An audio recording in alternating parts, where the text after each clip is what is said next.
हरे कृष्णा। आज की भगवत गीता क्लास में आप सबका हार्दिक स्वागत है। आज हम पढ़ेंगे भगवत गीता अध्याय 2 श्लोक संख्या 56। प्रणोद्विग्नमनाः सुखेषु विगतस्पृहः वीतरागभयक्रोधः स्थितदिक् मुनिरुच्यते। अनुवाद। जो जो त्रय तापों के होने पर भी मन में विचलित नहीं होता अथवा सुख में प्रसन्न नहीं होता और जो आसक्ति भय तथा क्रोध से मुक्त है, वह स्थिर मन वाला मुनि कहलाता है।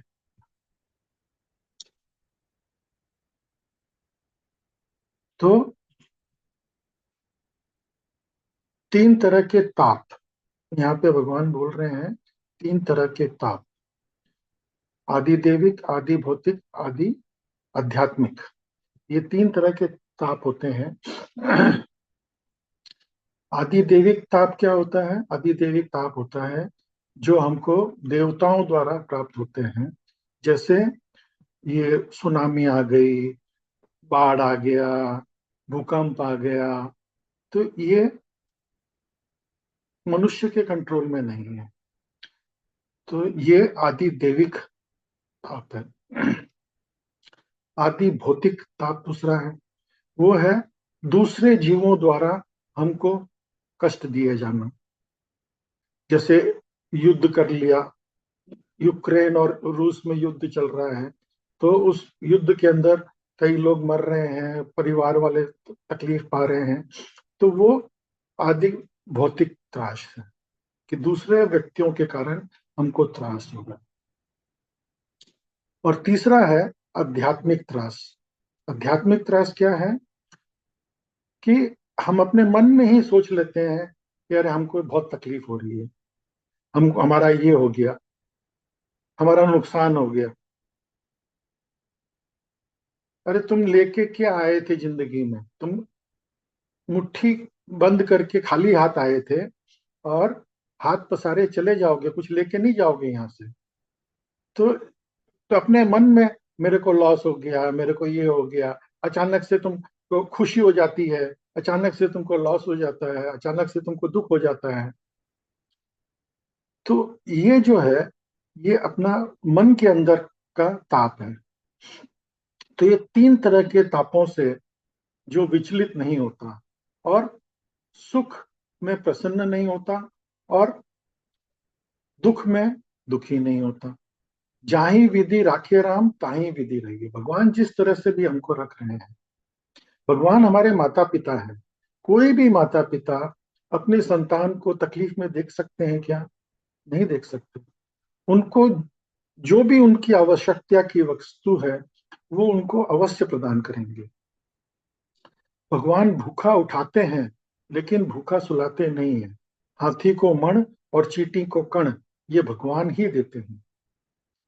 तो हमको भगवान में पूर्णतया विश्वास होना चाहिए।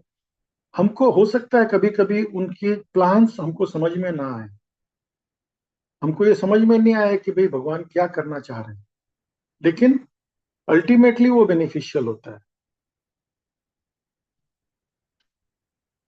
हमारे फायदे के लिए करते हैं। भय तथा क्रोध से मुक्त वो स्थिर मन वाला ही मुनि कहलाता। तो जिसको भय नहीं लगता, अगर जैसे छोटा बच्चा है, वो अपने पिता की गोद में बैठा है और कोई दूसरा आदमी आकर के उसको डराए, तो क्या वो डरेगा? ले, मेरा पिता मेरे को बचा लेगा। तो उसी तरह से भय, क्रोध, क्रोध हमको क्यों आता है? क्रोध आता है क्योंकि हमारे मन की नहीं हुई। हमको हमारे मन की नहीं हुई तो हमको क्रोध आ गया। तो हमको ये सोचना चाहिए कि हमारे मन की नहीं हुई तो भगवान के मन की हुई, वो और ज्यादा अच्छा है। हमारे मन की हुई तो बहुत अच्छा है, और नहीं हुई तो इसका मतलब भगवान के मन की हुई, वो और ज्यादा अच्छा है। जो इस तरह के इक्विप मैंने बैलेंस्ड रहता है व्यक्ति हर सिचुएशन के अंदर, वो भगवान की प्राप्ति आराम से कर सकता है, और वही मुनि कहलाता है, स्थित प्रज्ञ। भगवान अभी स्थित प्रज्ञ जो अर्जुन पूछ रहा था कि उसके लक्षण क्या होते हैं, उसका जवाब भगवान यहाँ पे दे रहे हैं। तात्पर्य पढ़ेंगे।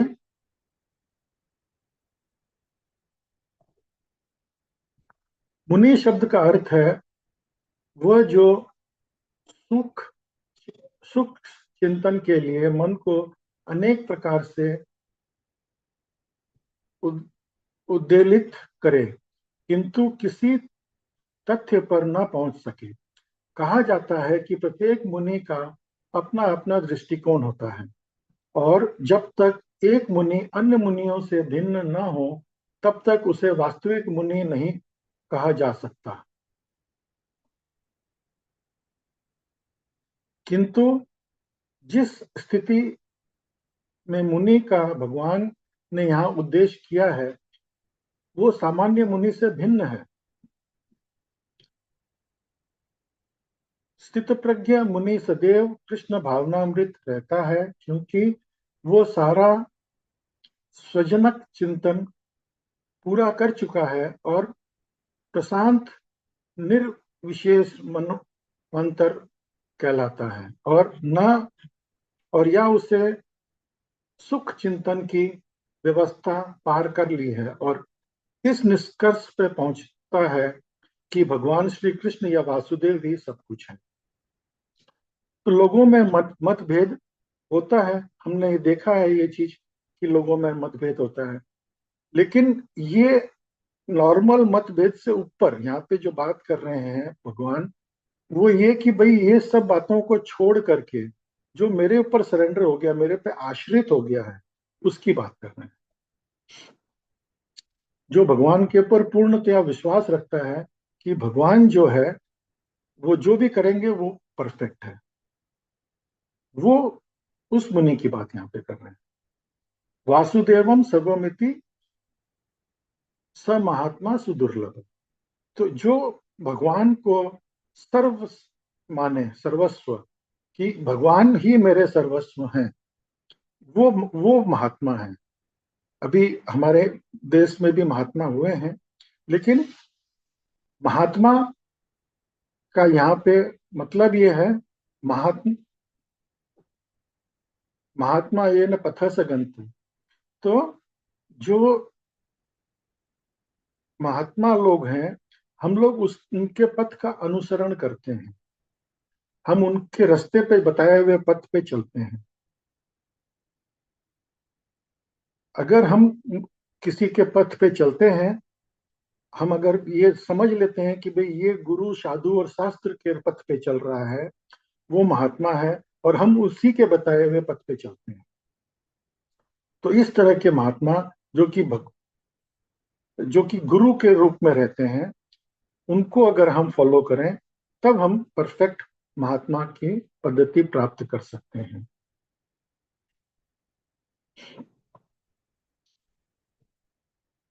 वह स्थिर चित मुनि कहलाता है। ऐसा कृष्ण भावना भावित व्यक्ति तीन पापों से संगत से तनिक भी विचलित नहीं होता, तीन त्रापों से तनिक भी विचलित नहीं होता, क्योंकि वो इन कष्टों को भगवत कृपा के रूप में लेता है, और पूर्व पाप के कारण अपने को अधिक कष्ट के लिए योग्य मानता है, और देखता है कि उसके सारे दुख भगवत कृपा से रंच मात्र रह जाते हैं। अभी हम खाना बनाते हैं, कभी कभी हाथ जल जाता है या उंगली कट जाती है, तो हम लोग उसको पट्टी करके भूल जाते हैं और आगे काम करते रहते हैं। अभी इसके बारे में एक आपको कथा सुनाता हूँ। एक राजा था और उसका एक मंत्री था। मंत्री बहुत ही भक्त था भगवान का, तो वो कुछ भी होता था तो वो बोलता था भगवान जो करते हैं उचित ही करते हैं। एक बार वो दरबार में बैठा हुआ था, और राजा जो है चक्कू से खुद ही सेब छील करके खा रहा था। तो सेब छीलते छीलते उसकी उंगली कट गई। उंगली कट गई तो उसके मुंह से, मंत्री के मुंह से अनायास ही निकल गया, भगवान जो करते हैं अच्छा ही करते हैं। राजा को बड़ा गुस्सा आया, अरे मेरी तो उंगली कट गई और ये ऐसा बोलता है कि मेरी, भगवान जो करते हैं अच्छा करते हैं, और इसको जेल में डाल दो। उसको उठा करके जेल में डाल, जेल में डाल दिया। ठीक है, वो तो वहां पे भी बैठ करके भगवान का भजन कीर्तन कर रहा था, चुप आराम से बैठ करके। कुछ समय पश्चात राजा जो है वो शिकार खेलने के लिए वन में गए, और वो अपनी सेना से बिछड़ गया। सेना से बिछड़ गया, तो बिछड़ गया तो वहां पे कुछ ट्राइबल लोग, जो भील आदिवासी लोग, उनको पकड़ लिए राजा को। राजा को पकड़ लिए और अपने सरदार के पास ले गए। सरदार ने बोला आज तो बहुत बढ़िया बकरा मिला है, आज हम देवी माँ को उसकी बलि चढ़ाएंगे। तो वो उसको तैयार करने लगे बलि के लिए। बलि के लिए तैयार करके बलि देने वाले थे, तो जो उनका जो महंत है आदिवासियों का, उसने आकर के निरीक्षण किया, और वो बोला कि अरे इसकी तो उंगली कटी हुई है, इसकी बलि नहीं हो सकती। तो राजा की जान बच गई। राजा की जान बच गई तो राजा वापस आ गया अपने राज्य में। उसने उस मंत्री को बुलाया जेल से, बोला तुमने तो बिल्कुल ठीक बोला था कि अ, भगवान जो करते हैं अच्छा करते हैं, मेरी उंगली उस दिन कट गई, अभी अगर उंगली नहीं कटी भी होती तो मेरी तो बलि चढ़ जाती। तो तुम ठीक ही बोल रहे थे कि भगवान जो करते हैं अच्छा करते हैं, लेकिन ये तो समझ में आ गया, अभी तुमको जो जेल में डाल दिया वो कैसे अच्छा हुआ ये बताओ। तो मंत्री बोला कि राजन, अभी देखो, अगर मैं जेल में नहीं होता तो मैं भी आपके साथ में शिकार में जाता, और हो सकता है मैं भी जो है सेना से बिछड़ करके आपके साथ ही रह जाता। आपकी तो उंगली कटी हुई थी, तो बलि पे आप बच गए, मेरा तो कोई अंग भंग हुआ हुआ नहीं है, तो मेरी बलि चढ़ जाती तो मैं भी बच गया। देखिए, तो भगवान जो करते हैं अच्छा ही करते हैं कि मेरे को जेल में था तो मैं आपके साथ में नहीं गया। तो जो मुनि है यहाँ पे, जिस मुनि का वर्णन कर रहे हैं, वो हर स्थिति में भगवान की तारीफ करते हैं कि भगवान जहाँ पे मेरा हाथ कटने का विधान था वहां सिर्फ उंगली कट के रह गई, ये मेरा पिछले जन्मों के पाप है जो मैं अभी भुगत रहा हूँ। और कुछ अच्छा होता है तो बोलते हैं भगवान आपकी बड़ी दया है, आप आपकी दया के कारण जो है मैं, मेरे को कितना आराम मिल रहा है, कितना आनंद आ रहा है। तो इस तरह से जो है आदमी अगर सोचे तो उसकी मुक्ति पर जरूर निश्चित है।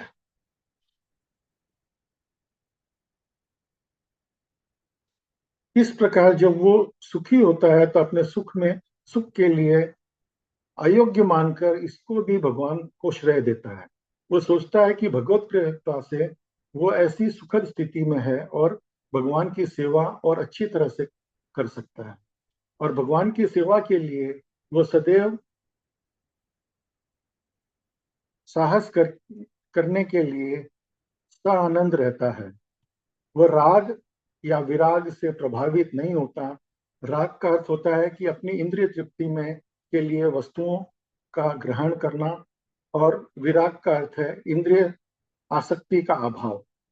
किंतु कृष्ण भावनामृत में स्थित व्यक्ति न तो राग में होता है न विराग, क्योंकि उसका पूरा जीवन ही भगवत सेवा में अर्पित है। फलत सारे प्रयास असफल रहने पर भी वो क्रुद्ध नहीं होता, चाहे विजय हो या ना हो। कृष्ण भावनामृत व्यक्ति अपने संकल्प का पक्का होता है। तो जो कृष्ण भावनामृत व्यक्ति है यहाँ पे ये बता रहे हैं कि वो किसी भी स्थिति में, उसको कुछ मिले नहीं मिले, मिले तो बहुत अच्छी भगवान की कृपा है, नहीं मिला मेरे भाग्य में नहीं था, क्या हुआ, क्या फर्क पड़ता है, तो संतोष कर लेता है। ये जो है, ये लक्षण जो है, ये स्थित प्रज्ञ के लक्षण है कि हमको जो चीज भगवान जो जैसा कर रहे हैं उसमें हमको संतोष मिलना चाहिए। भगवान को हमेशा धन्यवाद निर्विवाद राम राम कहिए, जाही विधि राखे राम ताही विधि रहिए। तो ये जो है, ये एक स्थित प्रज्ञ के लक्षण है। अगला श्लोक पढ़ेंगे।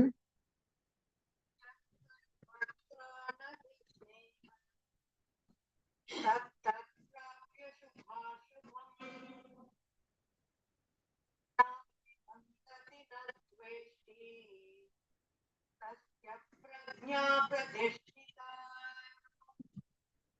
अनुवाद। इस भौतिक जगत में जो व्यक्ति न तो शुभ की प्राप्ति में हर्षित होता है और न अशुभ के प्राप्त होने पर उससे घृणा करता है, वो पूर्ण ज्ञान में स्थित होता है। तात्पर्य पढ़ेंगे श्रील प्रभुपाद द्वारा। भौतिक जगत में सदा ही कुछ न कुछ उथल पुथल होती रहती है। इसका परिणाम अच्छा हो चाहे बुरा। जो ऐसी उथल पुथल से विचलित नहीं होता, जो अच्छे शुभ या बुरे अशुभ से प्रभावित नहीं होता, उसे कृष्ण भावनामृत में स्थित समझना चाहिए। जब तक मनुष्य इस भौतिक संसार में है, तब तक अच्छाई या बुराई की संभावना रहती है, क्योंकि वो संसार द्वैत से पूर्ण है। किंतु जो कृष्ण भावनामृत में स्थित है, वह अच्छाई या बुराई से अछूता रहता है, क्योंकि उसका सरोकार कृष्ण से रहता है, जो सर्व मंगलमय है। ऐसा कृष्ण भावनामृत से मनुष्य पूर्ण ज्ञान की स्थिति प्राप्त कर लेता है, जिसे समाधि कहते हैं। अभी हम जो है वो इस भव सागर के रूपी जेल के अंदर हम हैं, लेकिन हम अपनी स्थिति एक कैदी, अभी जेल में कई श्रेणी के कैदी होते हैं, फर्स्ट क्लास कैदी, सेकंड क्लास कैदी, तो उन लोगों को अलग अलग तरीके की सुविधाएं मिलती है। हम अपनी सुविधा जो है बढ़ाने में लगे हुए हैं इसी संसार में रह करके। हम इस संसार से बाहर नहीं निकलना चाहते। एक बार एक जेल के अंदर एक राजा का जन्मदिन था, तो वो जेल में गया कैदियों को मिलने के लिए। तो उसने सब कैदियों को बुलाया और सबसे पूछा, बोला भाई आपको कोई तकलीफ हो तो बताओ, मैं उसको दूर करूंगा। तो एक कैदी ने बोला, राजन, वो पत्थर पे सोना पड़ता है, बहुत तकलीफ होती है, नींद नहीं आती। राजा ने बोला, जेलर को बोला, इसको नरम गद्दा दे दो। ठीक है।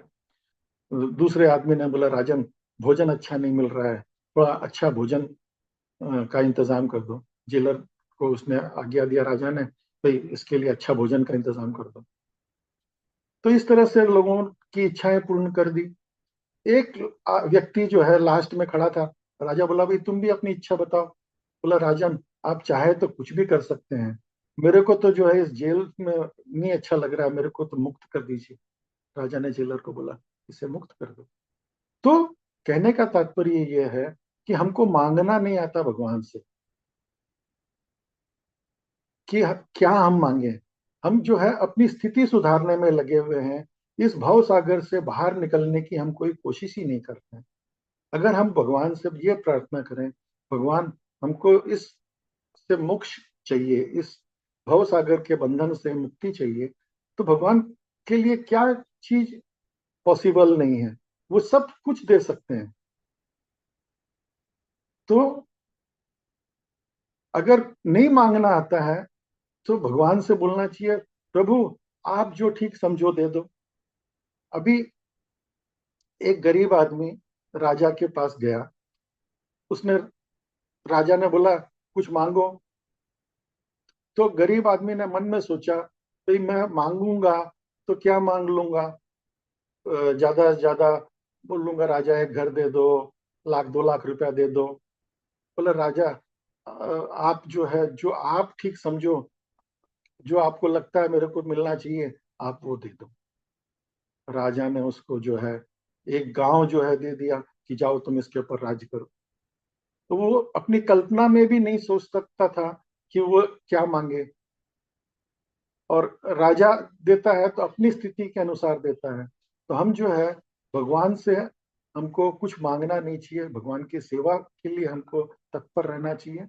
और अगर कोई मांगने का मौका भी पड़े तो भी भगवान आपको जो उचित लगता है वो आप दे दो।